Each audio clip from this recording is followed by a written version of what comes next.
আমাদের ধান্যকুড়িয়া গ্রামে ধান্যকুড়িয়া উৎসব চলছে।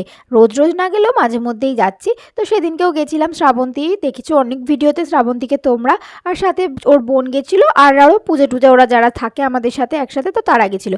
আমার ছেলের আনন্দ তোমরা দেখতেই পাচ্ছ, কি আনন্দ করছে। আমরা এখানে খেলা করছিলাম, একটু ঘোরাঘুরি করছিলাম, তার মধ্যে গান হচ্ছিল আর কি, ফাংশন চলছিল। তো সেখানে আমার ছেলের নাচ কি বাপরে বাপ।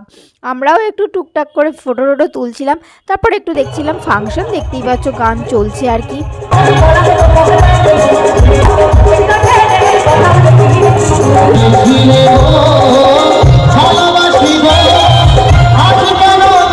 কিছুক্ষণ ফাংশন দেখার পর মোমো খেতে চলে গেছিলাম। গরম গরম মোমো শীতকালে জাস্ট অসাম লাগে। আমার ছেলেও কিন্তু টুকটাক মোমো খাচ্ছিল, শ্রাবন্তী দিচ্ছিল, আমার থেকেও একটু নিয়েছিল।